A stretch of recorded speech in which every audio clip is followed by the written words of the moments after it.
Captain's Log Supplemental.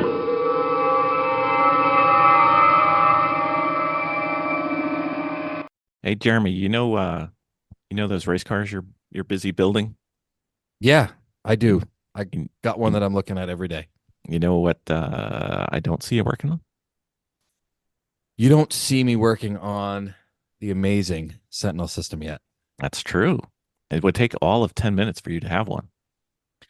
And it's very quick and easy to install. It is. It is. And we could watch you when we are not at the race with you and see how you're doing. And then we can call you up when you get out of the car and tell you everything you did wrong. And I love that because so many years I've been driving and not been able to see what I'm doing. I know. And now we can.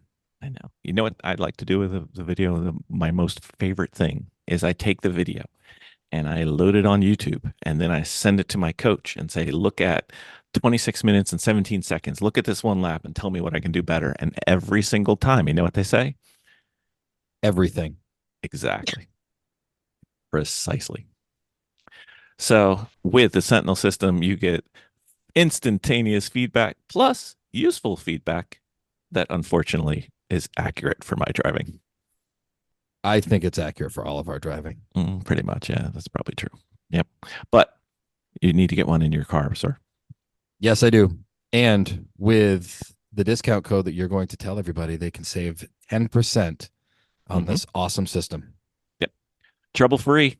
I haven't had an issue getting video every time we've gone out with the Sentinel. It's always worked. Can't say the same for some of the other systems we've tried. So I don't know. It's on the podcast notes down there. Don't do it while you're driving, though. We like to have our listeners live. It's good.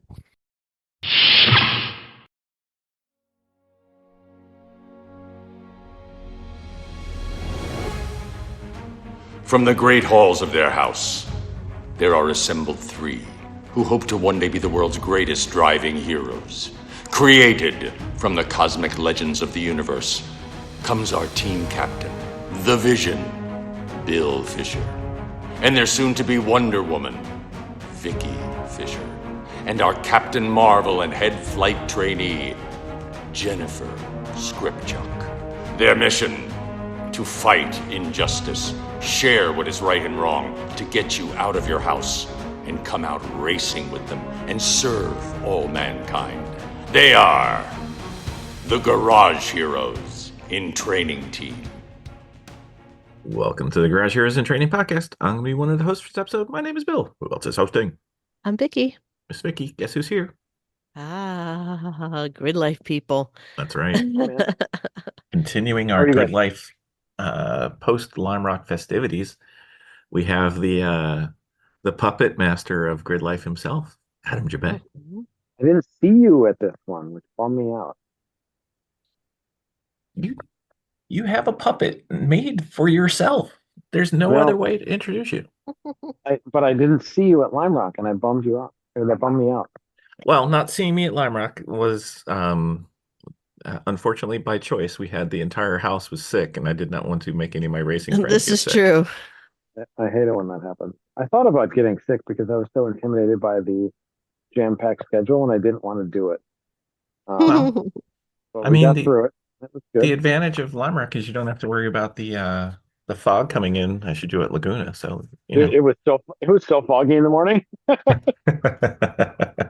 it burned off about 40 minutes before we went hot each day. So, yeah, it was almost as thick as the Laguna fog the day before. No. When I woke up, I'm like, oh my gosh, there's Thursday morning, and like, oh geez, not again. It's like this terrible traumatic fog from Laguna last year. Those are the two places you're driving up to, and you're like, there can't be a racetrack nearby here. There's just no way there's a racetrack near here, and then there is. Yeah, Lime Rock specifically, it feels like you're in the 1700s. It's such a pretty area. I love that area. Yeah. The only downside to Lime Rock is it's so in the middle of nowhere. There's not really a great selection for hotels. No, it's thankfully like the food at the track is pretty good too, because there's not that many restaurants either. Like there's not that much to do around it. No. But, had a few good meals at like local pubs and stuff. Like when we've been there for meetings ahead of the first year, we like went to a few places. But the last 3 years, I've only been there for the event, and it's basically been I'll just eat whatever Mark and the catering team at Park Provisions makes. So I had they're pretty good though. I had pre-scouted for you the local Connecticut pizza places are supposed to be some of the best in the country. So I figured I was going to have an order of like 20 pies and just bring them one time. Last But year we did a pizza party with Sally's Pizza out of New Haven, ah, New Haven. that was one of the three. Mm-hmm. That was some of the better pizza I've ever had. And Hmm. we've got like a decent amount of variety of pizza in Chicago. You do. You do. That was there's like something about that flaky, bubbly crust and like the thinner stuff. Like I Hmm. love it. Love that style of pizza. You're making me hungry now. Yeah, the three that everybody argues about from New Haven are Sally's, Frank Pepe's, and Modern. So, Yeah, Abe, my Flip Angle podcast co-host, is a bit of a food connoisseur, and I think he's gone to two of those. They're both mhm. like two. I think he's been to Modern and Sally's in person. Um, yeah, he seeks out decent meals when he's taking an airplane somewhere. It's always worth the little bit of a trip outside of the way, just to swing by. It's always good. I need to get out of the habit of like, okay, I have to get in the car or the RV and drive back as fast as I can. I need to get out of that habit, but it's been very hard to break. Um, yeah, I travel the entire country and I don't see the country at all. Like the most exotic thing I've eaten, like, was maybe a Panda Express in Laguna Seca. Oh no. Oh, wow.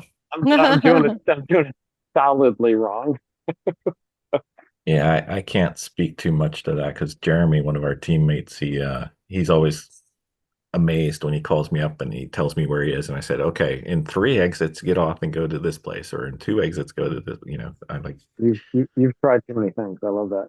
yeah, it's one of those, the crisscrossing highways around here. I know pretty much something to eat within half an hour of wherever you're at. The best food I have had at a event was what's the craziest barbecue at near Circuit of the Americas? Do you know off the top of your head? Not Terry Black, the other one, I think. Oh, it was the one where, since I'm re-listening to all the Slip Angle podcasts, it's one where the guy brought in like hundreds of Yeah, dollars of barbecue. yeah. Matt Waldbaum set it up. Wow. It was like $700 in barbecue. Hmm. Let's look at the place it's called. But it was maybe the most incredible food I've ever had in my life. That was this year at the Circuit of the Americas. Like there was like the like everything was incredible. He got all kinds of stuff. But, uh, that was probably the best food I've had at an event besides the Sally's Pizza last year at Lime. Harry Black or Franklin? It was Franklin. Franklin's, Frank. that's what Mm-hmm. Franklin's barbecue. Yeah. Yeah, there's Terry Black's and then there's Franklin. And I've been to Terry Black's 2 years ago. And that was good. But Franklin's was I guess people wait all day All in day. line. Yeah. Yeah, like you just wait all day. That's what you do to get Hmm. food there, maybe. But Yep. but if you order enough of it ahead of time, you can just pick it up. But I don't know. It was awesome. Whatever it was incredible. And everything I had was better than the last thing I've had. Um, could have eaten it the rest of my life. I think you're doing things wrong if you don't spend an extra day in Austin next time you go down there. I hope to go next year. We might bring the Rush series to that event, to the Circuit of the America, or yeah, Circuit of America Super Lap Battle. Because it's a Texas-based company, the Rush SR that's been running with Hmm. us this year here at Laguna. Super cool car. If your listeners haven't checked it out, Rush Auto Works is the company, and we've been running a spec series of those cars, but we're hoping to bring those to Coda next year. So maybe it'll be a little bit more relaxed because I won't be like operating a dyno for 11 hours because I'm understaffed. Right. Um, but yeah, I do love going to that event. I'm sick of making the drive, but I love like going to that event and just operating, an hour a day, 3 20-minute sessions, 30-minute sessions, whatever. Like it's so much better than running a 14-hour track event somewhere. It's the best. Yeah. Wow. I can imagine. We have a friend who runs a new Rush SR, so we've had him on about it. It Yeah, looks like great fun. I'm very impressed with like the robustness of the chassis, Hmm. and they're solving some of the dangers that come with mixed class racing. We're not racing the mixed class. We're not putting them out with Corvettes and Camaros, but with some of their like Halo stuff that they're selling as like either an add-on or an option kit now. A Hmm. little bit more safety for like if you're running that with big cars, which happens with like NASA and stuff like that, and some HPDEs and stuff. So, um, but yeah, cool car. I'm very impressed with it with the chassis, and they sound amazing. We've had some great racing with it. Have you seen their second gen car that's coming out? Uh, I've talked with the factory a bunch about it, but I don't think one exists yet. So Okay. uh, they're in like the development process. I think it's going to be turbocharged with a push to pass, bigger aero, wider body, and bigger tires. I think so. Um, Yeah, I think it's bigger, better everywhere. yeah, it's the same chassis, but so the I think there's 7 body panels, so they need to remake like the front and back like side panels to make it wider. Hmm. Um, but it's very modular, like the body. You don't have to like build an entire clamshell. And bigger brakes, I think. Like everything is a slight upgrade for pace and reliability, which um, yeah, it's going to add like 100 horsepower or whatever. It should be really, really fun once it gets to the finish line. And they're hoping to run that as like a split start with us next Yes. year or the year after, depending on when they get enough out to race. Um, but if there's only a few next year, they might just run in time attack with us, which would be super interesting to see how fast they are. They're very quick, even as they are. Right. Aren't the current ones just a touch faster than GLTC, or is that? Yeah, they're like 2 to 3 seconds faster on Yeah. average. The mile per hour is not what you think. They're actually a little slower at Road America than GLTC, but they're a couple seconds faster because they've got really good downforce Hmm. for especially for the chassis itself. Like the whole entire thing is slippery, but it's got good downforce, but it doesn't have that much power. It's only got like Right. 140 horsepower. But yeah, I'm really impressed with them and their with cars, but I'm also really impressed with the people that build the car. Hmm. Um, we kind of gave them a shot at Laguna to see if it would be a good fit because I had a bunch of different calls with the factory, and they seemed like maybe the coolest, nicest, most normal people. Hmm. Um, they fit in so well with us, like David and Blair and Will and everybody from the factory is just like you feel like you've known them forever, and you want to party with David more than anybody else in the paddock. I always head to their hospitality at the end of the night because it's like, all right, I got to see how crazy David's getting.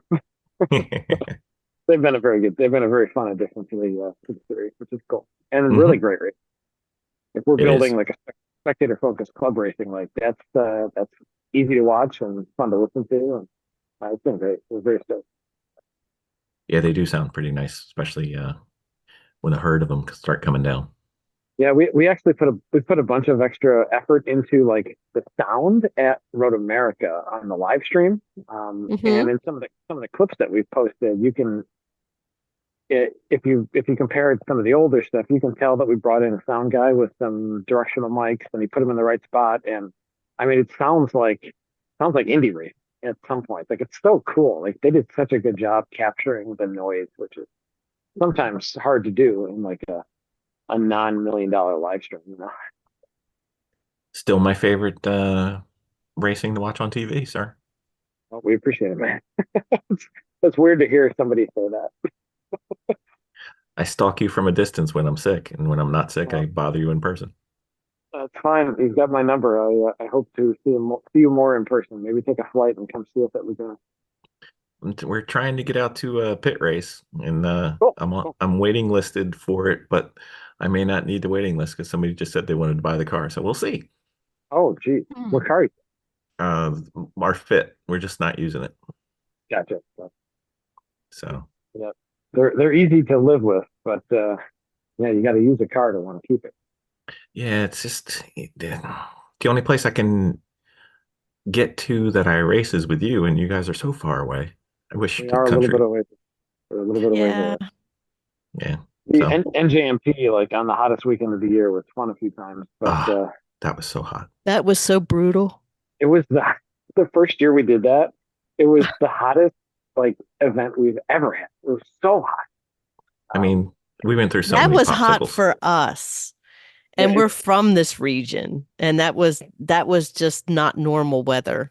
I No. think the heat index was like 110 that day. It's 115 in Oof. Chicago right now. Heat index 99 real temp. But and for some reason I'm standing outside with the cicadas watching my sprinkler. But yeah, I remember thinking like, and the sun was like unrelenting. Like it didn't go away. There was no clouds. It was just so hot at that event. Very And little then, shade. There's yeah, no shade. you have to like drive off property to get shade, Mm-hmm. or just like hide in the shadow of the tower. That's the only two options. Or know the trick to get into the swimming pool. The swimming pool that's a cool facility. Like they have a very nice swimming pool.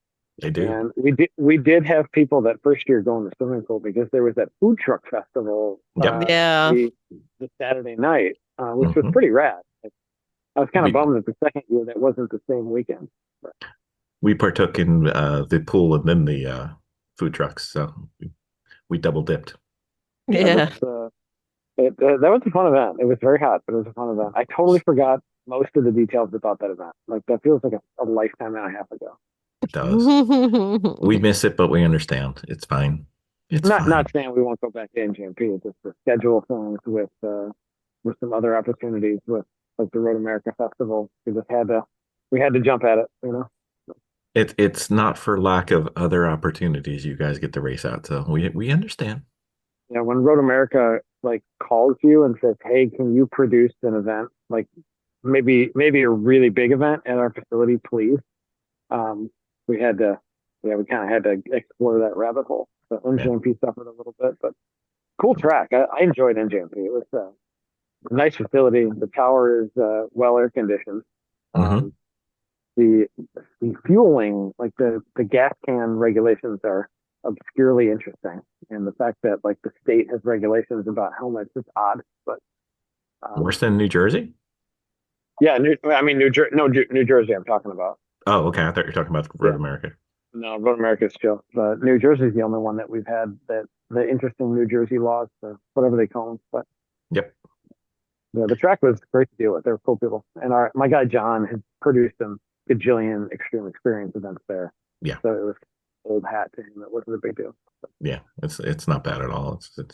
It's that I'm born and grew up in New Jersey, so I'm used to the silly gas laws. But we're trying to get the Hunsuckers fold, and this kid decides that he's going to choose this time to exert on me that the red of the gas can influences the flammability of the gas can, and I'm sitting there going, it was the weekend that it was crazy hot.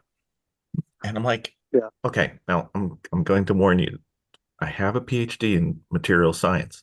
Do you really want to get into this? And he's like, yes, because I know exactly what I'm talking about. I'm like, okie dokie. Here we go. So, because it was a bajillion degrees and I was not in the mood for him. Yeah. That's such a weird thing for the government to like butt in on, but they also made all those gas cans that like in an effort to not spill, they become impossible to use and you spill all over the place. Can't fill him and can't get his gas out. Yeah, the stupid like the pedestrian gas cans that you have to buy at the home center to fill your lawnmower with are like I swear they like 10% of every time I use one, the gas is all over the lawnmower. Mhm. Like if versus like the 1970s gas buddy can where you just Yep. flip the vent and it worked. Like Yep. gas cans. Like let's not give the government the gas can job. No. Whatever. No, this is not their center core expertise. So, But yeah, so I think we were going to talk about Lime Rock, which is rad and really busy. But we can go down whatever rabbit hole you guys want to. There you go. Well, I was thinking that we've covered Lime Rock with like 4 different people already, so you're coming in late, so we can kind of go over, I would think, globally how the event went for you guys. And then I have a question that might twerk your brain a little bit. But go ahead. Big picture, like the event went pretty well. I was really I was really nervous on Wednesday going into the event because we were behind on spectator ticket sales by a giant margin, and we had like pushed it on ad spend. We have a much better like ad buyer this year. Everything is much more trackable and precise. And I'm like, guys, we're like way behind. Like, what is going on? This is the first time that there was a little bit of threat for weather on Saturday. Mm-hmm. And then that threat of thunderstorms and showers and stuff got diminished and diminished and diminished throughout the week. And the people showed up, like, which was great. We needed them to. It looked crowded from the It did, aerial yeah, camera. it was great. We sold out camping before the event, that's the first time we've done that. And yeah, it was an awesome event. Like, it was our largest one. The people showed up. It's an expensive event to produce because the facility is so incredible, and they don't get very many sound-free race weekends. Right. So those are at a premium. I did just step into my garage because good grief, is it hot outside. No worries. We're getting a tour of the Jabaay facility. Just can't see anything, but that's fine. Without video. I'm without video because my cell service is it is what it is. Oh, it's fine. We But don't yeah, use people video showed yet up. anyway.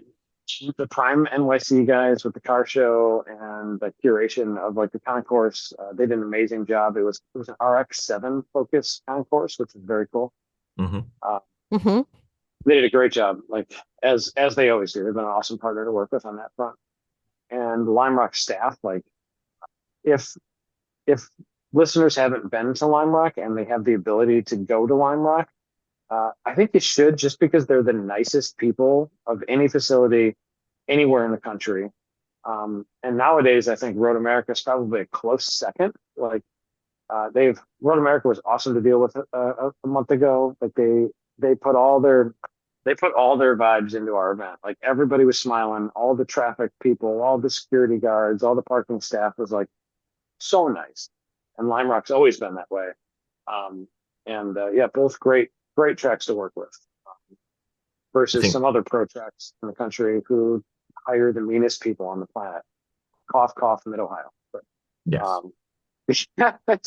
Wait, did you say meanest people on the planet? The meanest people on the planet. So, one of our core staffers the other day had to buy new tires for his van, like emergency style. Like I think he cut a couple of tires in the middle of Michigan.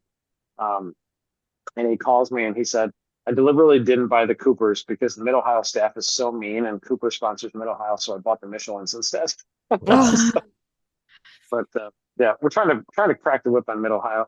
It's because their asphalt is so awesome and their people are so mean, and I love going to that track. But yeah, they're so much harder to work with than these other pro tracks. How is the new pavement for you guys? Everybody, I only drove the safety car on it. I probably put 50 laps, which is my Sunday Cup fit. So I don't have like a great POV myself, but everybody went fast. But the pavement is quote unquote weird. So really? It's faster. Yeah, it's faster, but like it's people describe it a lot of different ways. They say like it doesn't feel grippy, but it is. So like the car, I think it's a much more elastomeric style compound. Like the track is supposed to be smoother, and like cracks don't form with this style of asphalt. I think it's similar to the Heartland Park asphalt. Mm-hmm. But it's grippy at the limit, but it doesn't feel grippy. Like the car moves around more. Like it feels slightly greasier at the limit. Is kind of the consensus that I heard. But we did break records in Touring Cup, overall lap records, and I think that was Houghton. So front wheel drive car broke the overall record, which is interesting. Right. But did you experience any wet Mid Ohio? No, but not this year. We had like maybe 10 seconds of rain. It was threatening rain most of the day Saturday, and I think we had like 10 or 20 seconds of rain right before Rush, one of the Rush races, and that the track never got wet. So I can't speak to that. But yeah, I think we broke records in like 2/3 of the time attack classes as well, maybe more. So it's faster, but it's different. Maybe different in like a better way once it gets rubbered in. Mm-hmm. The feedback sounded pretty similar to how people were talking about Road America last year. When when we went there as spectators for NASCAR last year, people were saying that it's fast, but offline it feels greasy. Even online, it doesn't feel like you'd think it would, but it's fast. So it's probably something that needs to be rubbered in a bunch and Right. seasoned a little bit. But yeah, it's not slower. Well, just in case you haven't heard, NJMP Thunderbolt got repaved and a little bit Oh, of really? redesign. So it's a little different now. Okay. What did they change? Most of it seems to be turn one. Okay. They opened it up a little bit. I'm not a big fan of what they did with the bloodline, but most of the time that's not going to matter in a non-endurance Right. type event. And then they did a little bit on turn 8. That's entering the octopus. Right. Right. And they redid a little bit of the curbing. And the original plan was they were going to make some alternate track patterns so you could kind Yeah. of skip things, but they didn't do that part yet. Yeah, I had heard that even a couple of years ago, they were talking to us about how, yeah, the reconfiguration is going to happen. We're going to repave eventually. Here's the plan. But I heard two different plans from two different people. So Mhm. yeah, that makes sense. But Mm-hmm. the pavement didn't seem too, it wasn't even that old. I'm surprised they repaved so fast. It wasn't that bad. I mean, it had No, it didn't seem that some bad to water me. issues, but every place does. I mean, pit race Right. does. Yep. That's one of our favorites. Yeah. Pit race Yeah. is so incredible. I'm looking forward to going to that for our championship that would be in what? Probably in 6 weeks, something like Yep. that. Yeah, we'll be there whether we have a car or not. You've got lots of cars, I'm sure. You have Yeah, but access. that's true. Well, we're technically still waiting listed, so we don't know. But anyway, so I Well, got one thing before we move on from Lime Rock. yes. Okay. We've done this at NASA Great Lakes at Gingerman. I talked to Nick Barbado about this. Yeah. What do you think about running Lime Rock backwards? Yeah, but I don't think Lime Rock would think much about that, but realistically, I don't know if it would change that much aside from impact zones. You'd you'd catch a bunch of cars at the top of the downhill. If people screwed it up, they could hit the wall at the top of the downhill, but they can kind of hit the wall at the top of the downhill now, the regular direction. Yeah, it's just they'd be going a different direction. I think some of the um, flag stands might be in the wrong spots. Yeah, the flag Mhm. stands are probably mostly in the wrong spot. Um, turn turn one just got moved to the outside left, driver's left, which actually would probably be in a better spot. Mm-hmm. Uh, it's it's kind of debatable if it was in a good spot if it's in a better spot or a worse spot now. They have a better sight line to turn to the next flagger when they're Mhm. on the inside. It'd probably be better backwards. I wonder if anybody's ever actually ran it backwards. I don't think they have. I don't think they have. I've never seen it, but I'm looking at it every time I go up there, and I'm like, You're just kind of flipping it around because it's it's sort of like it's it's almost doable symmetrical. though. It's almost symmetrical. It is, and Mhm. I think instead of it would be kind of fun because some of the names don't make sense because the uphill would now be downhill, but Yeah. Yeah, you'd have to like instead of because they don't do turn numbers really, even though nope. everybody kind of uses turn numbers, they've got names for everything.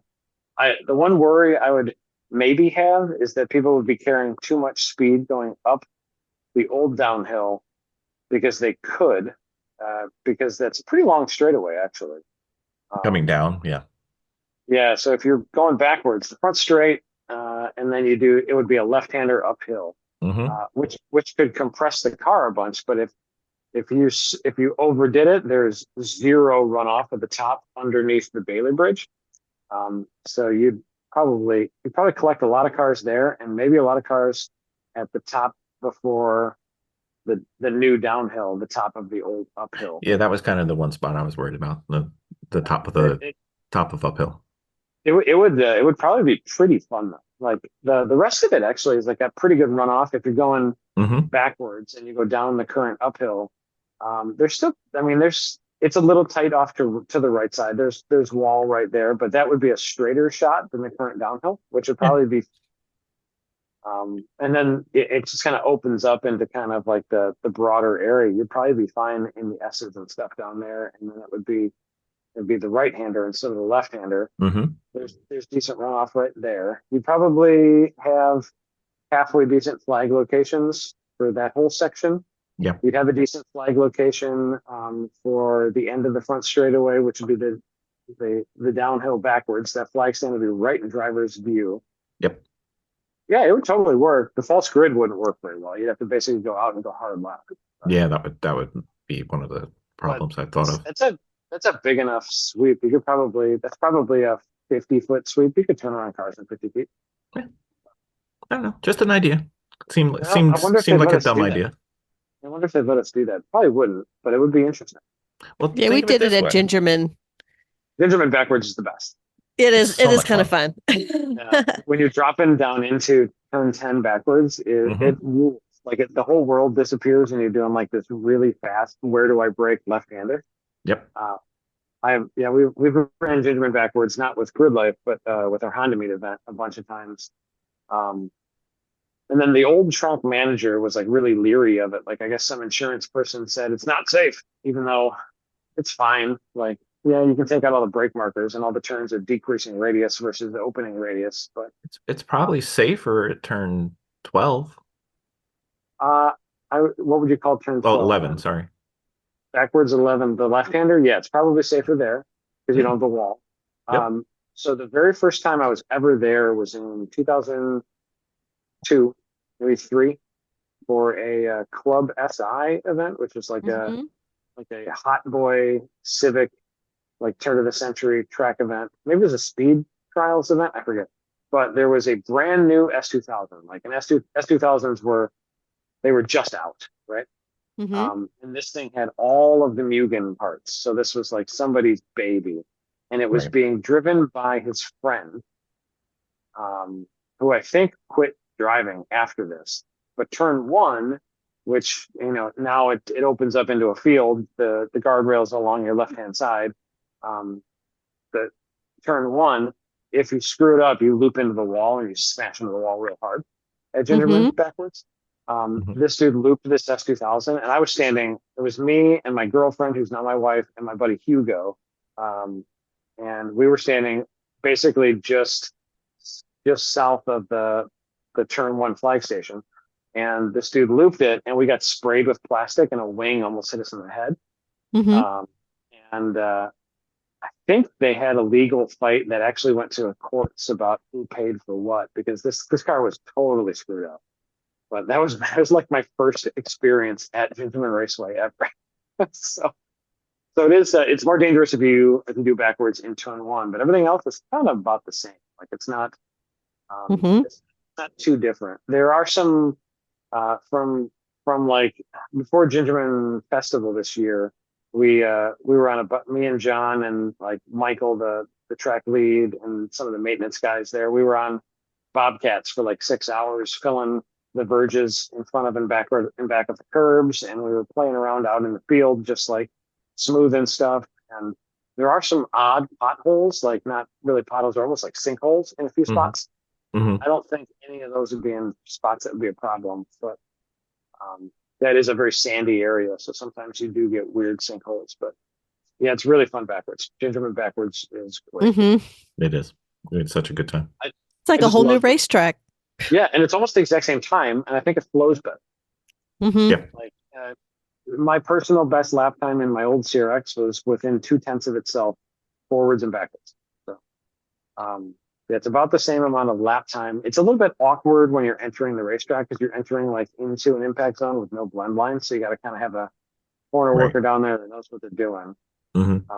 The exit is fine. Like the current entrance works fine as an exit as well, but the blend line in doesn't exist when you're doing it backwards. But you are protected until you drive past the wall at turn 11. So you got to really have like somebody at the edge of the wall acting like the blend-in person. But, yeah, super fun backwards. I'm sure. So NASTA Great Lakes did it backwards? Yeah. Was it just for DE, or did they race that way? Just for DE. Okay. Yeah. I've never heard anybody racing, but yeah, it's really fun DE. Super. Yeah, it was a good time. So I just remembered one thing. I texted you a few months back saying I had an idea for GLTC. Yeah, and you never got back to me on it. we never closed the loop. So here's my Yeah. thought.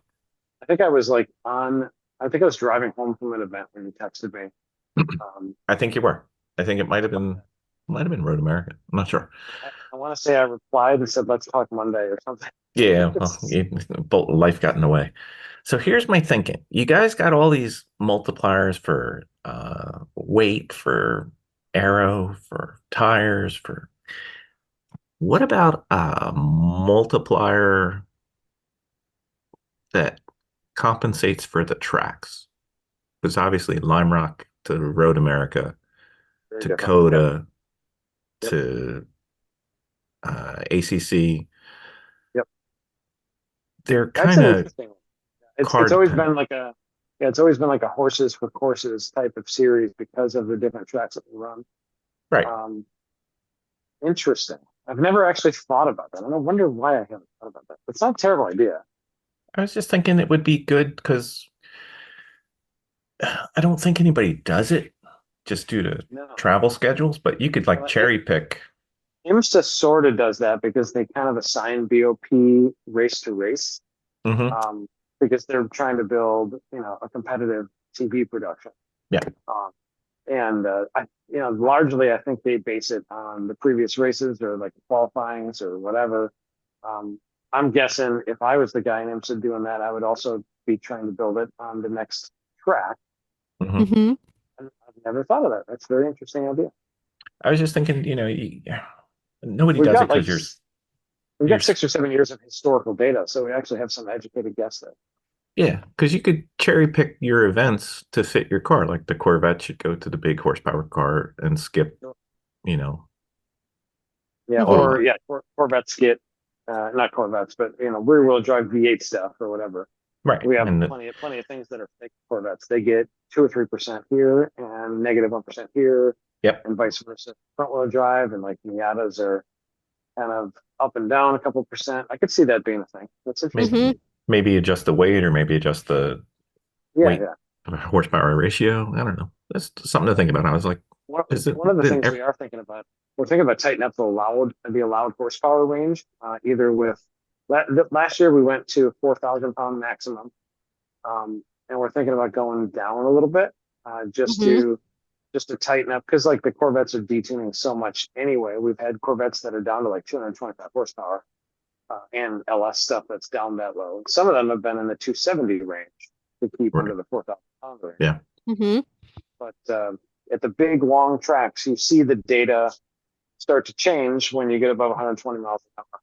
So that's where like the straight line parity, it separates when you get like a Civic or a TSX with 250 and a Corvette with no frontal area and 267. Yep. Like that's where you see the separation in acceleration curve. Yep. So yeah, the Coda and Road America are almost identical in lap times and in like horsepower needed. So they could probably have a pretty similar BOP.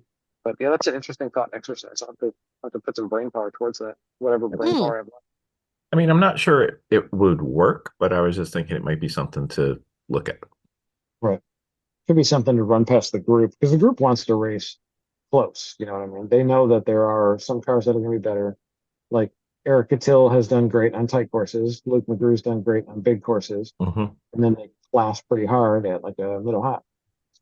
Yep.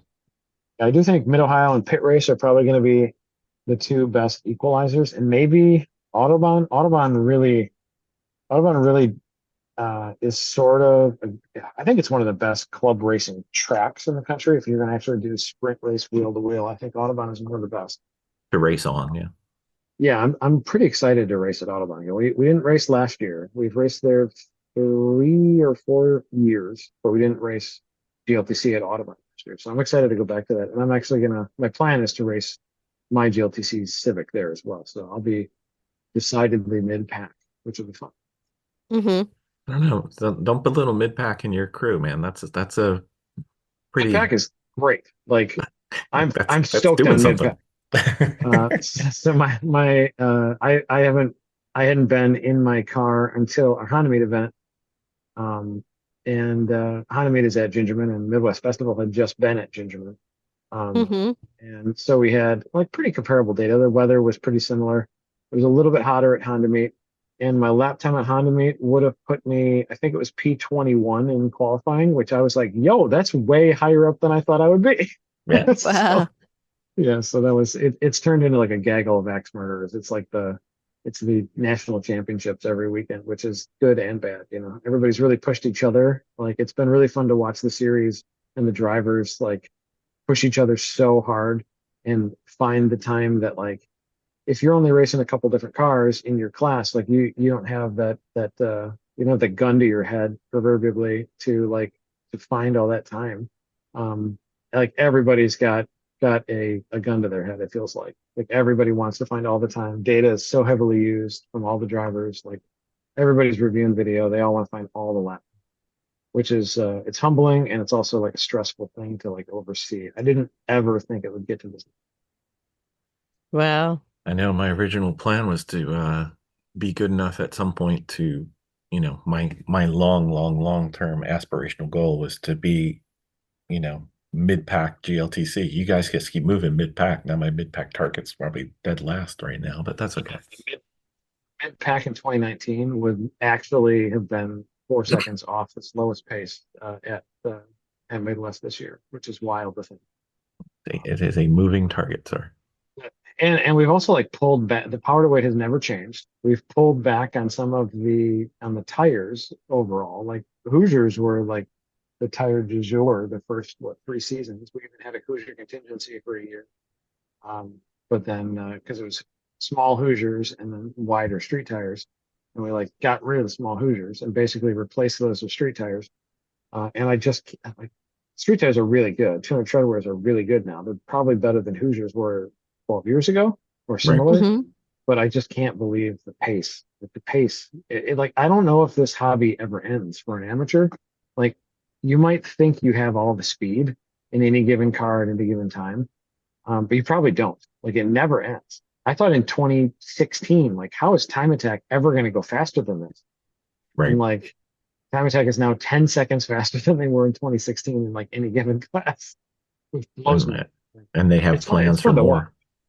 Yeah, it's fun to watch, but like it's also like where does it end? And like a big concern also is like are these drivers like any given driver in the top 5, top 10 in any of these classes, Time Attack or GLTC or even the Rush series, like are these drivers getting so good? And is that creating its own like perceived fake barrier to entry, which I think some people are intimidated by how fast some of the drivers are.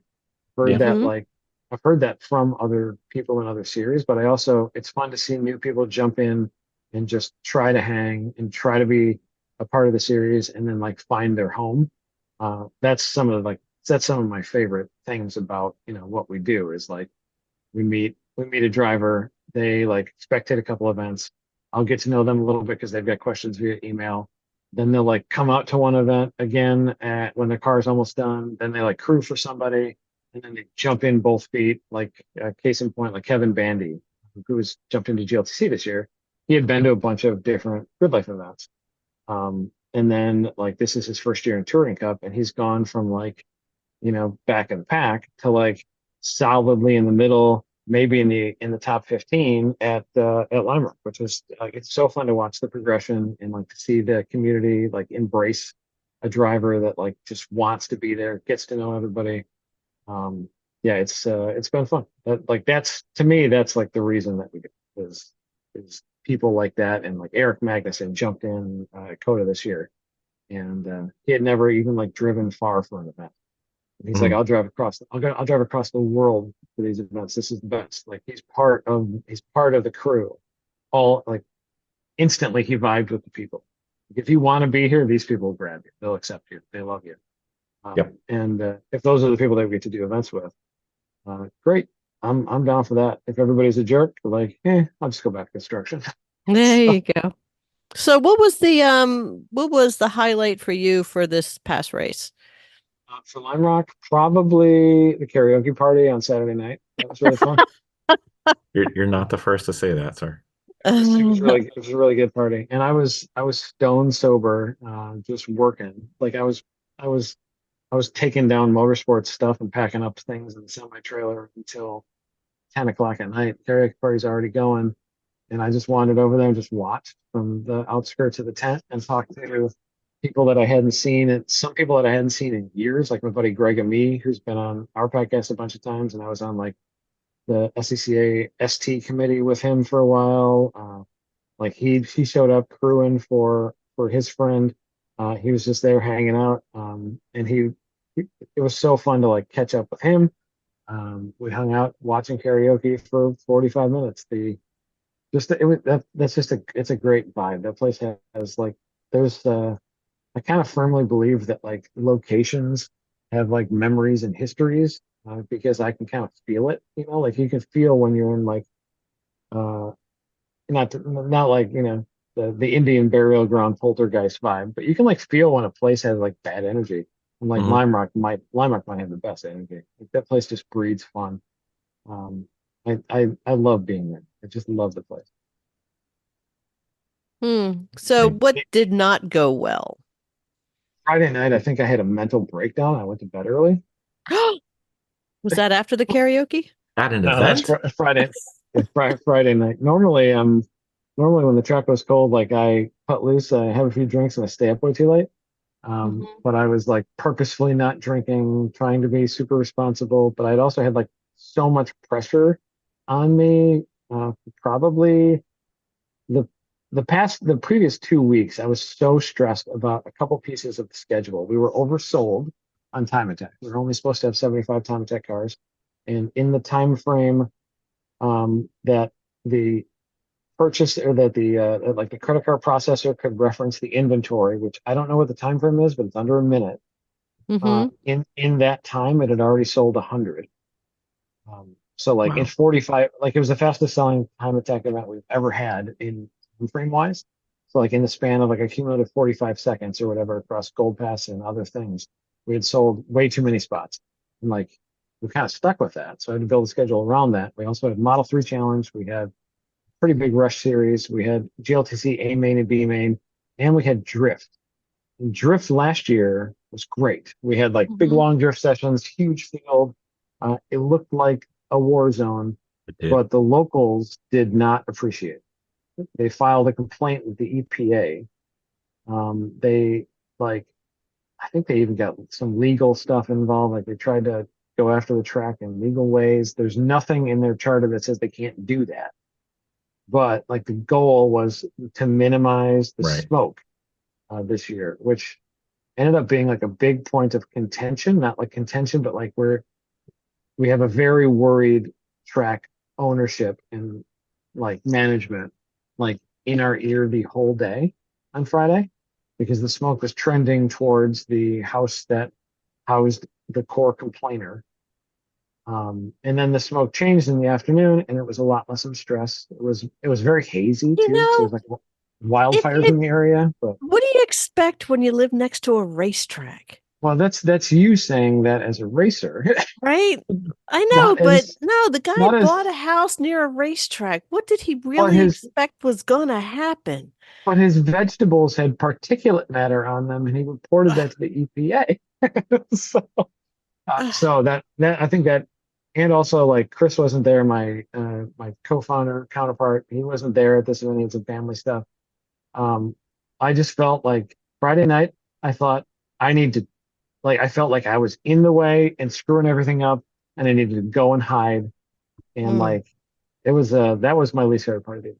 And then I woke up Saturday feeling like $1 million, uh, physically and mentally still pretty rattled, but like yeah, the that place pulled me out of it. Like that place and the people, and they're great to work with. Our drivers, like I don't even I can't I can't thank our drivers enough for just being like they're just the best. I say this like at every award ceremony when I'm announcing awards, but like they're the only reason that I want to do this, because they're the best people. They're the nicest people to each other on like overall. Generally, they're just my favorite people to hang out with. And so like just little conversations throughout the day, Saturday, like people, just checking in on our staff, making sure everybody's good. Like we were we were vibing and flowing. It was a busy event, but it went great. Um, and yeah, real proud of the overall. But Friday night, Thursday night also, but I was too busy parking cars till 1 a.m. But Friday night, I was struggling a little bit on the stress management. But overall, great event. Really, really stoked on the event. That Sounds is like so crazy. sounds like Yeah, a good time though. it was the first time that I have not stayed up super late and acted like an idiot. And now I don't act like an idiot, but I like talk too late, and I'm in my 40s. I should go to sleep before 1. I'm not like I'm not You're just peeing on people or not as anything. But mentally spry as you used to be. well, yeah, None of it was us good. are. It was good that I like took care of myself physically, but like yeah, mentally I was like kind of rattled. It was a lot. Like some of these things, some of these events are just a lot. The pressure's a lot. Like the dollars are always everybody thinks GridLife's got $1 million. GridLife's got about $8. We put everything back into the event to like make them so cool and cover them in the best possible way. And so that stress kind of gets to you as well. But yeah, it was a good event. That's awesome. You felt bad missing it. Yeah, you blew it getting sick, I don't losers. know. I don't know. Well, we like all the I, racing. We like all the racing friends too, so we didn't want to drag anybody down with us. I just saw Oof. I just saw the coin that you gave me in my RV. Actually, you handed it to me at Lime Rock when I was like That's furiously right. typing an email, sitting on a golf cart in front of the tower, trying to hide in the shade. And you just like popped in. You're like, "Hey, here you go," and like you disappeared before I could even see who you were. Like we The, talked for like 45 seconds. well, it's not like you're sitting around with nothing to do at an event, Adam. It's I don't even like that. That's also a weird problem. So like I used to like remember every second of these events. And Hmm. I'm wondering if this is just normal, but I wonder also if it's like a weird trauma response. Because I don't remember the events anymore. Like I get into like this almost dissociative state, and it's a little bit worrisome. And like I'll take notes throughout the weekend to like trigger me to remember things, but like they like start up, and as soon as I get the driver's meetings done, poof, I'm driving home. Like I barely remember them, which is interesting. Um, but I'll remember like sweeping the oil off the track more than I remember like who won this or record set or like anything else. Like I do wonder if it's just like doing it long enough that you get into this groove. That's probably most of it, but it almost feels like out of body experiences where it's just like I'm not really like consciously doing things, even though I am. Like I'm thinking super hard in the moment. Like I'm not walking around like a drunk, but I do feel like it's almost dissociative. Like I don't remember these things. It's Hmm. that's kind of sucks. If anybody's got any ideas on if anybody's got any ideas on how to fix that, I would be open to any input. well, we solved it a little bit by doing the podcast after an event, so we kind of document. So like I'm 4 years I'm ago, I can remembering sit more there and about it. yeah, More about it right now than I remembered 45 minutes ago. Like yeah, you're dredging up thoughts here. So, we're like a bad penny for you. Hmm. That's why yeah, we're here. you're the anti-therapist. I'll have my 59 minutes runs out shortly, right? Exactly. Yeah, cool event. Really proud of it. Love that area. Love that track. Um, really, really enjoy the management. We like really enjoy like the lead flagger, all the flaggers themselves that I get to know at the flagger meeting in the morning. Like the flagger at the top of the hill. He's a German guy. He drives a 944 that's perfect, but he's the original owner of it. He's daily driven it like every nice day. It's got 365,000 miles on it or something, and it looks like it would be like center stage at Radwood. It's that nice. Like Desiree, the lead flagger, her husband Joe, he's got a broken arm right now, but he was like running around bringing lunches to everybody. He's a great time to hang with at night. Desiree is one of the greatest lead flaggers ever. Her cousin is Justin Pollock, the professional drifter who comes out with Falcon. Um, she's got a million stories about him and like on four wheelers, like everything about the people there. Like you just get to know these people, and like I'm so glad that we get to work with the same people every year. Like Jocko, the facilities guy, This big giant, like, he looks like the most intimidating, like NYC cop you've ever met, but like the nicest, most humble dude, and just wants to help. Like, you ask him for like the most annoying thing, and he'll just like fall over himself to get it to you as fast as possible. Like Tom, the safety guy, the safety director, like you ask him for an annoying thing after hours, like I want to do this media roller thing, and he's like, all right, yeah, here's how I would do it, and just make sure that the sound isn't pointed at this. It's like 7 o'clock at night. We're past their sound things. And like they just want to be helpful. They want us to like create cool content and do some cool events. And they're just the best people. Nobody pushes back on anything if you ask them any kind. Like I feel like you could ask anybody there for like their firstborn child, and they'd probably give it to you. Like that's the greatest track. They can make another one. Yeah, Hmm. they already got one. Let's give this one. Yeah, great Exactly. people, just the most helpful people in the world. Exactly. And I feel like maybe we're almost asking for too much. We're like just trying to create like cool images for the things, but like they're so helpful even when we're asking for annoying stuff.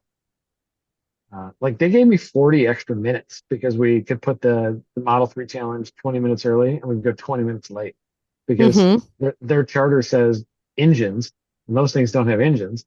So we're still making noise because tires going down the downhill, like you put some hot tuner treadwears on a 4,000 pound EV and you hit the zub zubs at the bottom of the downhill, it sounds like machine gun fire. Yep. When you can't hear the engine, like you really hear the tire noise.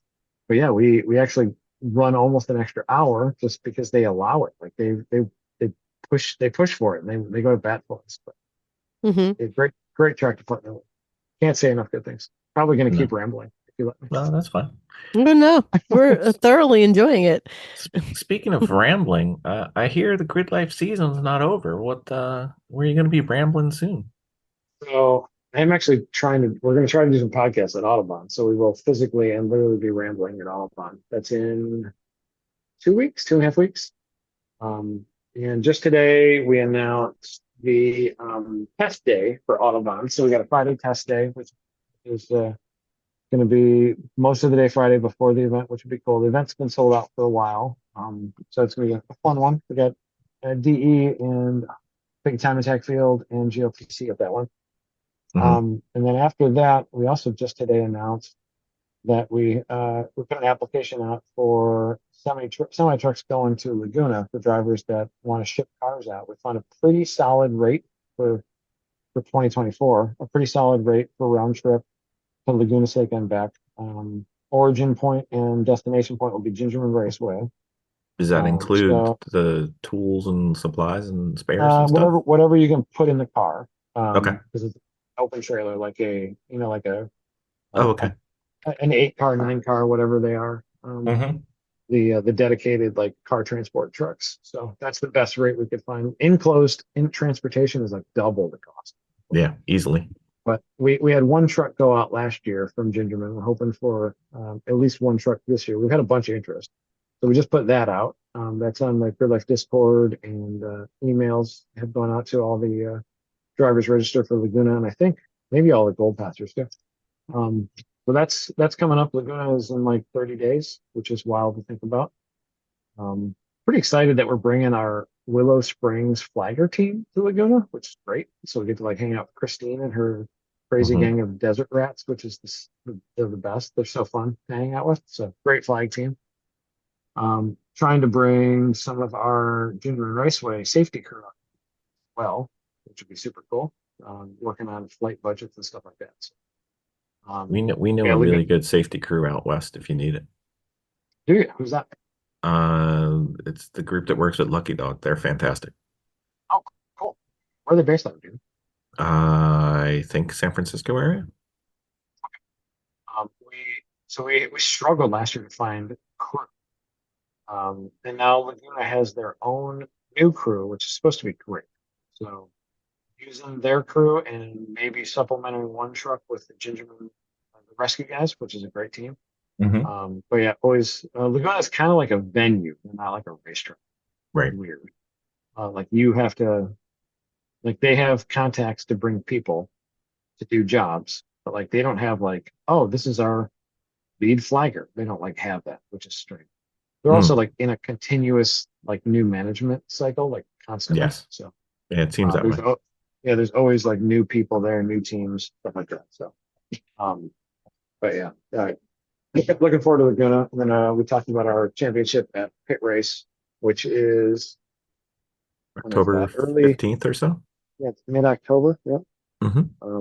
And then Thunder Hill. We're going to Thunder Hill again, or not again. We're going to California again. Going to Thunder Hill for the first time, which will be super cool.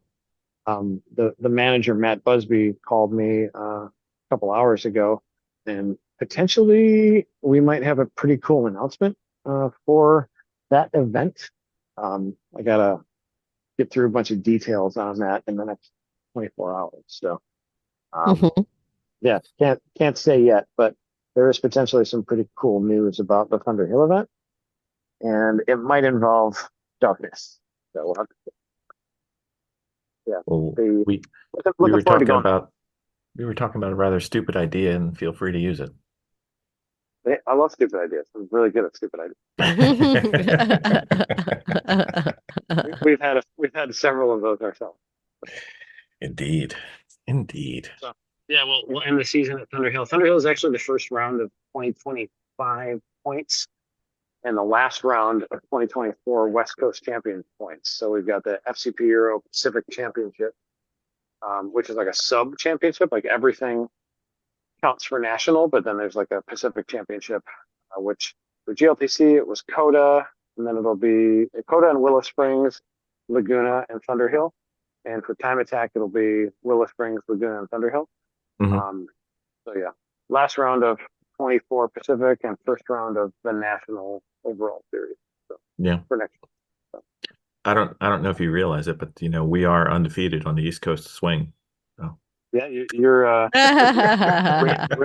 reigning champions. That's right.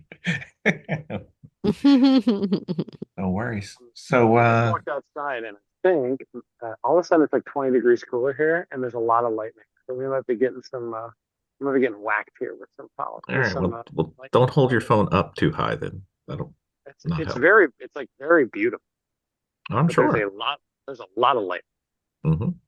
Just remember, you Not always want to hear the thunder, because if you don't hear the thunder, It means you got struck by the lightning. that usually means you had a bad day.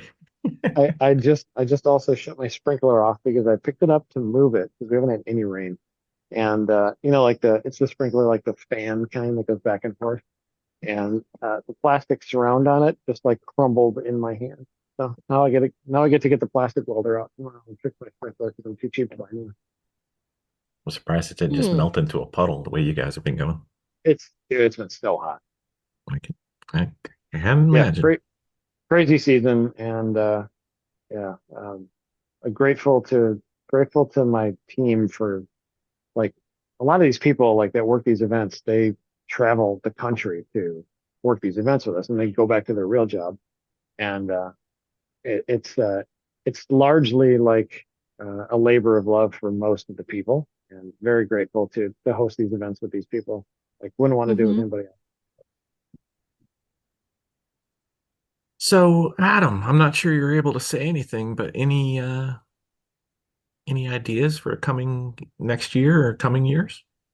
So we finally got to like a plate. The schedules have been tough. Like just getting dates and also getting dates that like we'll get offered like the same weekend at 4 tracks at the same time. We want to go to all those tracks, but we can't do 4 events at the same time. So that's been like a battle forever. This year is the first year that we've had like more, like we've had at least 1 and often 3 weeks in between, like three weekends or 2 or 3 weekends in between events, which has been a real push to like get it to that point.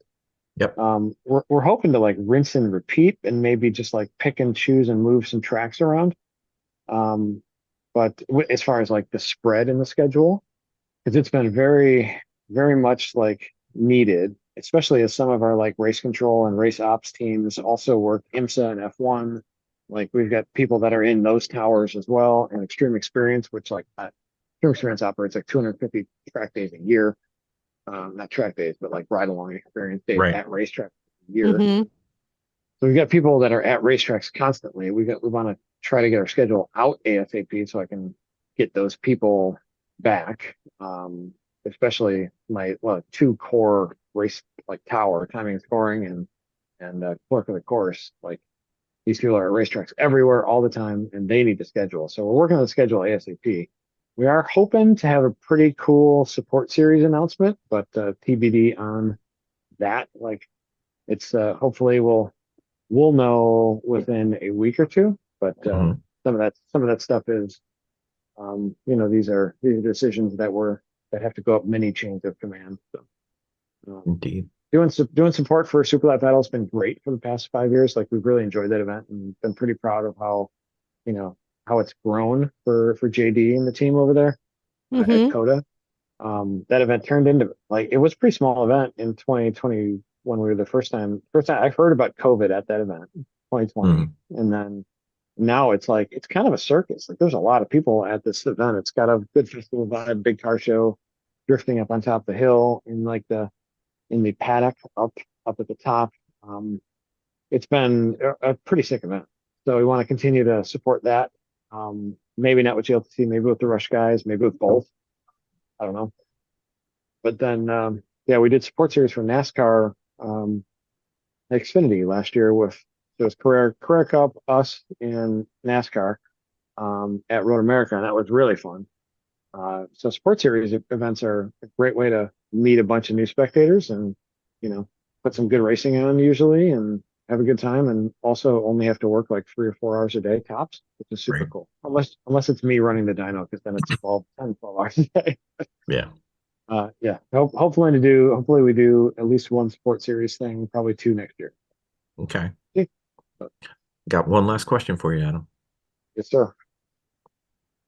We had a scheduling issue where our thank you invitation you were not able to attend.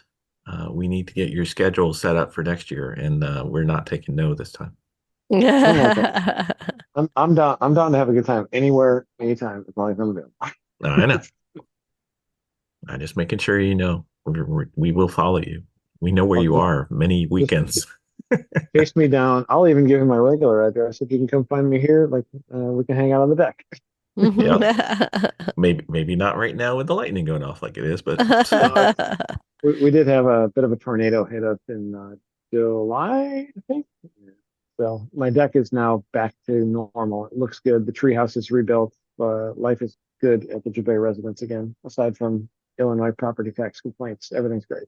Yeah. Wow. It was that close to you that it messed up your deck in your treehouse? Yeah, it went straight across our backyard. We were coming back. My wife and I were at a concert at Wrigley Field downtown, and I'm watching this like crazy line of thunderstorm. And we're racing out of the city in my Honda Fit. We didn't take her SUV because in case there's hail, I took my shitbox race car. And it wasn't raining when we were passing my grandma's house 2 blocks away. Her parents live across the street from us, and it was bucket raining when I dropped her off there because the power was flickering off and on, and our daughter was at her parents' house across the street. So dropped her off there. She runs in the house. 30 seconds later, I pull into my driveway. I jump out of the car, and as I'm jumping out, my neighbor's like 40-foot tree falls into my front yard, like right next to me. And I'm running into my house, like a 40-foot tree falls down in the yard, like a nice tree, like big, tall, healthy looking tree.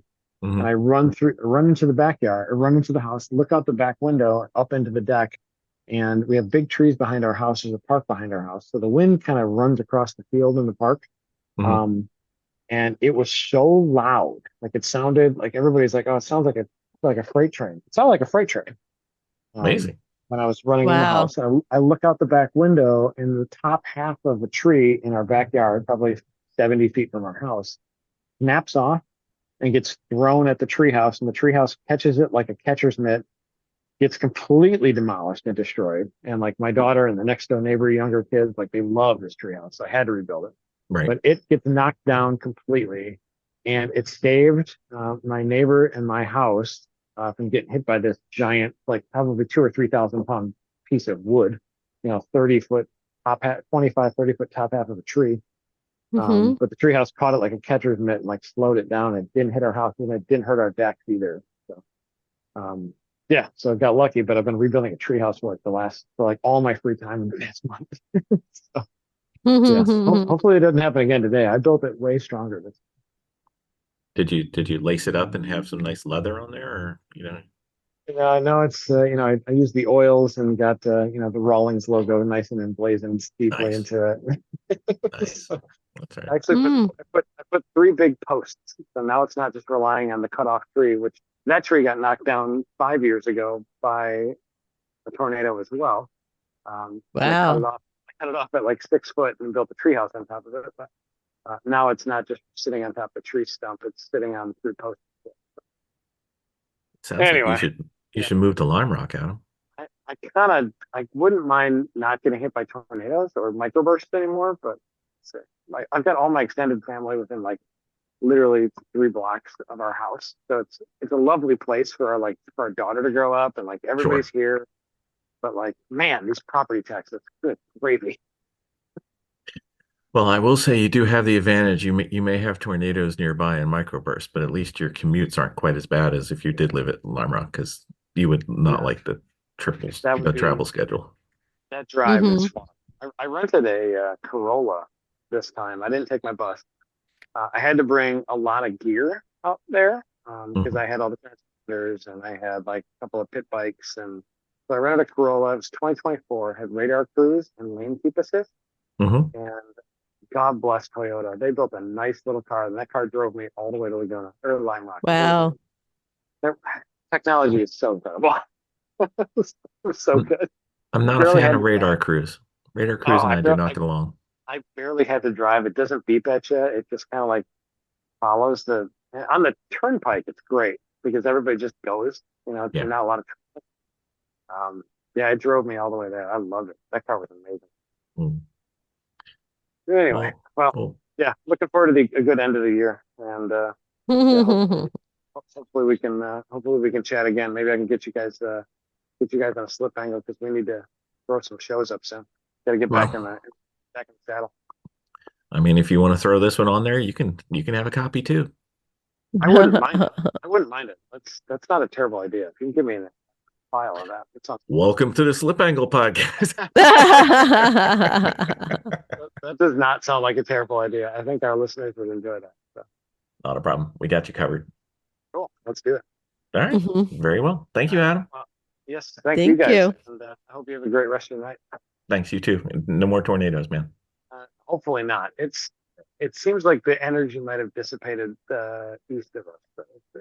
Well, at That's the 115, there's plenty of energy to be had. So just stay thing. safe, sir. 115 in heat index, so that's like the real feel or whatever the weathermen call it. It was 99. It was solid 99 today. Wow. That's still pretty freaking hot when it's this humid. That's when you just so ick. All right. Yeah, you just like don't want to do anything. Like you have to do things, and then you hate it even more than when you didn't want to do it and it was 72 degrees out. Yeah. Well, thank you again, Adam. Thanks for coming on. Yeah. Cool, guys. Have a great night. Hope you enjoyed your Slip Angle podcast. Thanks, guys.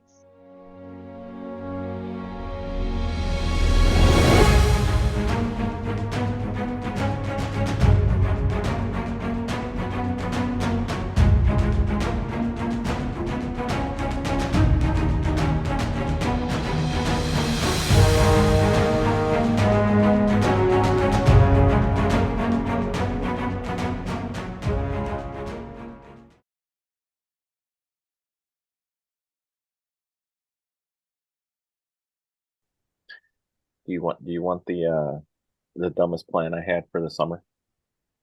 What's that? I decided I'm going to re-listen to all of the Slip Angle podcasts from the beginning. That's a terrible idea. Re-emphasize from the beginning. From the beginning. That's got to be 6 months worth of your life. Come on. We're on a bit of a hiatus because of so many events, and Abe's life is different. But I'll be back to it soon. I promise.